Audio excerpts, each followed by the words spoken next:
How's everyone doing? Happy New Year. I hope you guys had Merry Christmas, Happy Holidays, Happy New Year, all that good stuff. I've got my first update of the year right here. 6 Blu-rays, and if you've seen any of them, definitely let me know what you think of them, and let me know which one of these movies is your favorite. And I also got 4 mystery minis for the Garbage Pail Kids.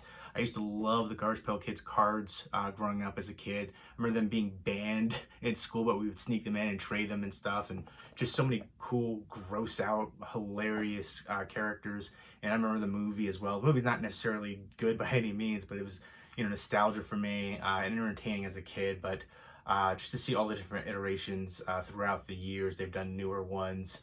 And these mystery minifigures are pretty cool. So I picked up 4 boxes. And there is a series 2 for these as well, but I don't love all the characters in series 2. I think like half the characters I love, the other half are just kind of to me. I think they could have picked way better characters. And I was thinking about actually doing a video about that for what characters they could do for series 3, and I hope they make a series 3. But here's the characters right here that you can get, and I feel like they should do chase options and rarity ones too. It's all the same odds for all the different figures right there. But these are from Funko. And I'll be doing a separate video doing an unboxing for these. I think it was kind of fun if you're into Garbage Pail Kids. So look forward to that in a future video. But I just figured I'd show them because I picked them up. They all came in today. So I figured I'd do that, show them in there. I feel like there's got to be a lot more people that are into Garbage Pail Kids that watch my videos, right? Does anybody remember those? I remember I used to have like the bouncy balls. I had a whole bunch of different, I had like little figures too from the Cheap Toys line, but I love them. And I recently picked up a couple of them, and I figure I would pick up some more because I was really impressed with the quality of them. But now let's go ahead and get into the Blu-rays. First up is one I've been meaning to pick up for a long time. It's from the director of The Host, Bong Joon-ho. And I remember The Host Blu-ray actually having some kind of issue. I avoided picking up because I read some reviews that it didn't have all the special features, I think it was, or either a transfer issue. I have the old DVD. I'm happy with that DVD, but I'd like to see a company like Scream Factory or Arrow Video re-release a Blu-ray for it with special features and a better transfer. But this is for Mother, which is a film I've wanted to check out for a long time. I really liked the synopsis. I heard great reviews for it. This is a Korean drama. It's basically about this woman, this elderly woman right here, who has a son who is learning disabled. He's 27, and he does sometimes irresponsible and dangerous things. He's basically following this girl home one night, this young schoolgirl, when he's drunk, I guess. And she shows up dead the next morning, and he's the prime suspect. So the mother has to, investigate thoroughly and in depth, and it's just about what she uncovers and just all the issues that she comes across, and just the turmoil of, having a son like that, and not just the fact that he's learning disabled, and just the things that he does that are dangerous and I guess not smart, and putting him in the situations that he is in. I wanted to check this out for a while, so very happy to add that to the collection. I'll be watching that soon.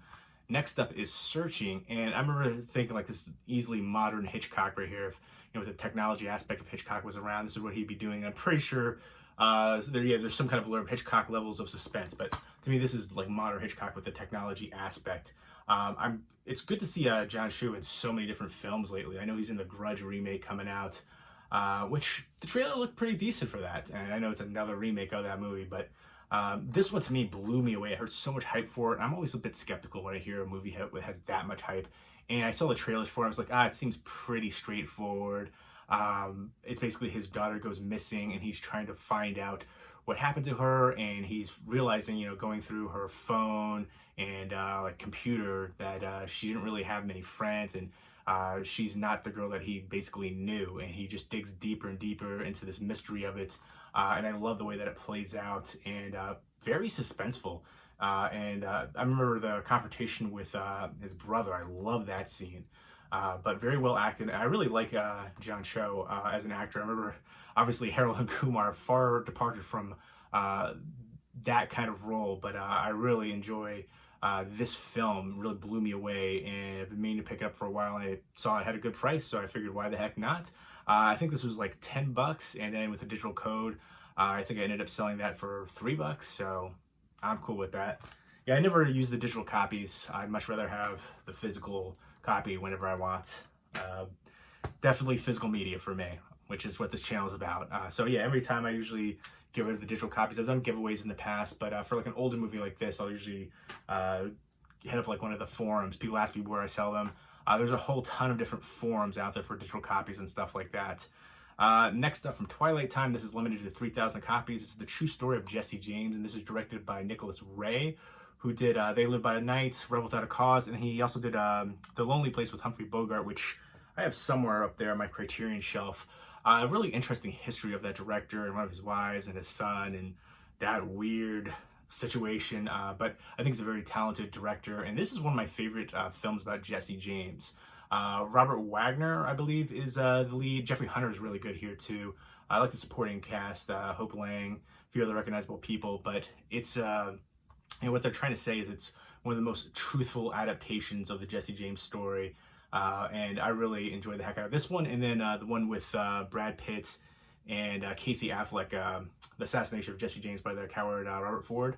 I really enjoyed that one too, but it's basically just, giving you a different look into his story and what kind of motivated him to do certain things in the bank robberies, and some of the northern people, like some of his neighbors and stuff, who were hanging people and terrorizing his farm, trying to burn down his farm and shooting at them, and that kind of just spurred him into going into the bank robbery, because some of the banks over there were northern owned and northern money and stuff like that, and then it just kind of spiraled out of control, and how he was hunted, and they did train robberies and different things like that, and giving kind of like a different side, which I definitely appreciated. I thought it was really well acted, and it moved along at a quick pace. It's only 92 minutes. I would have liked to see this be a longer film, and I really love the ending to it as well.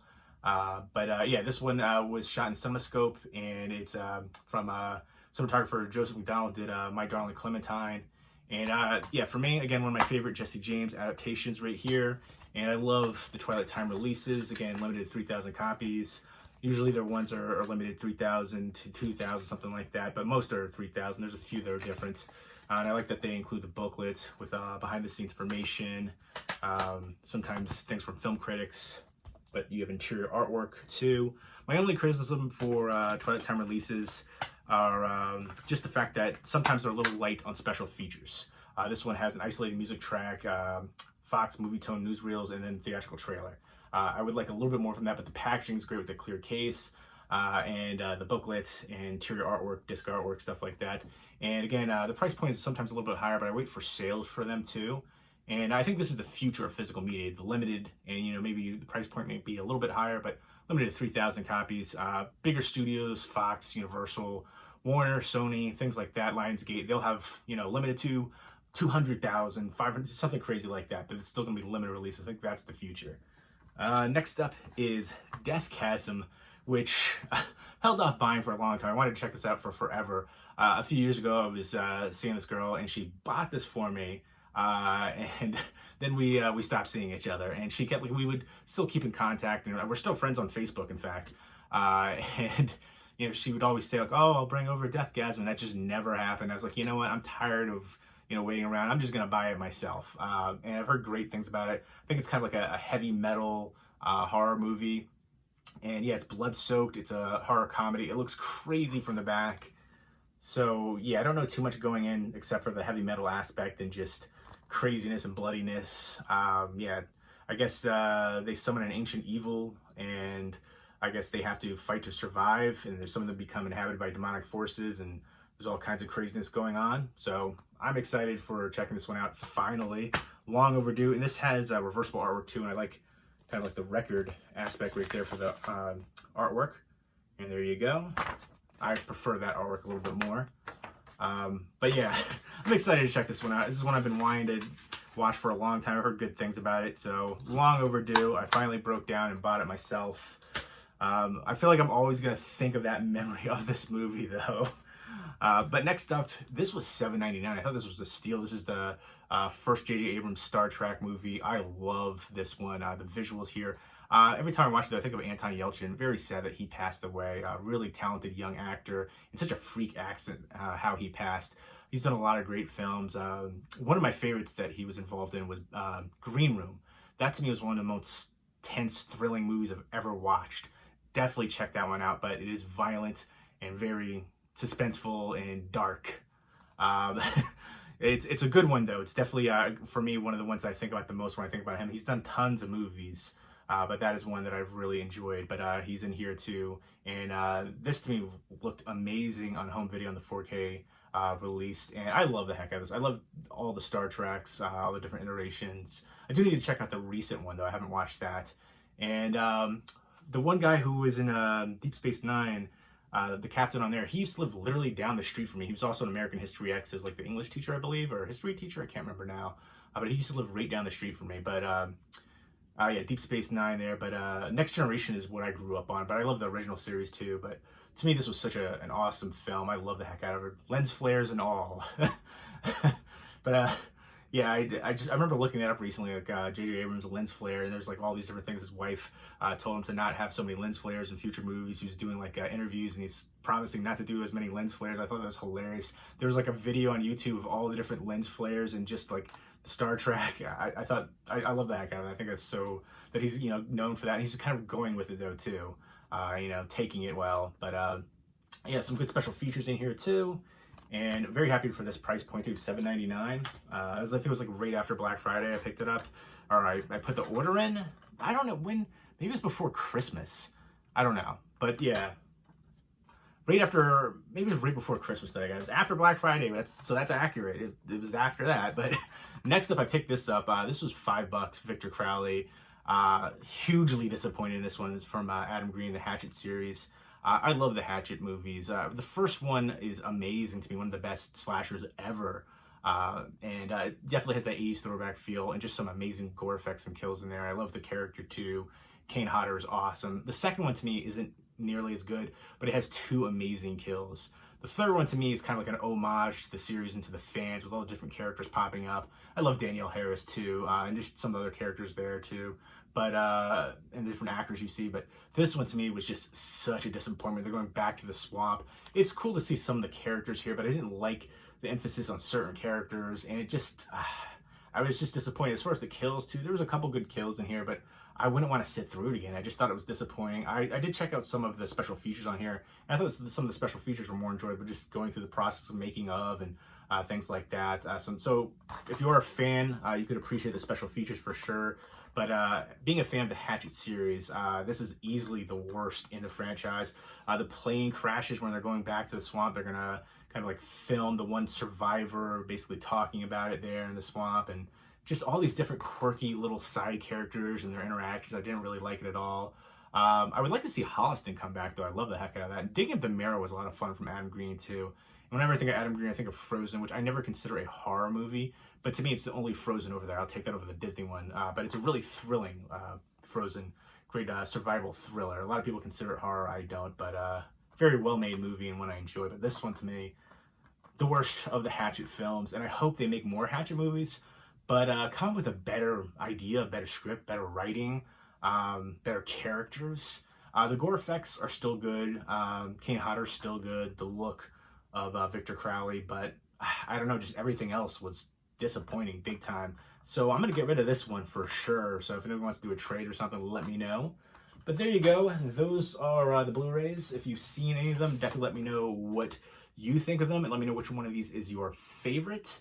Let me know what your favorite horror comedy movie is, what your favorite Star Trek series is, what your favorite modern slasher is, your favorite slasher franchise, your favorite Korean movie, your favorite modern suspense thriller movie, your favorite Western. So yeah, different ones right there. Let's get some interaction.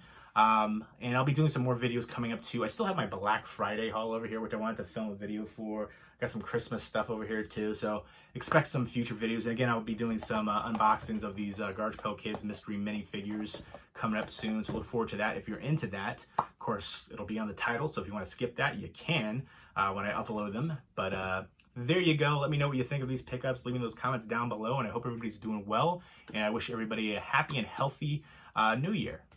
Take care.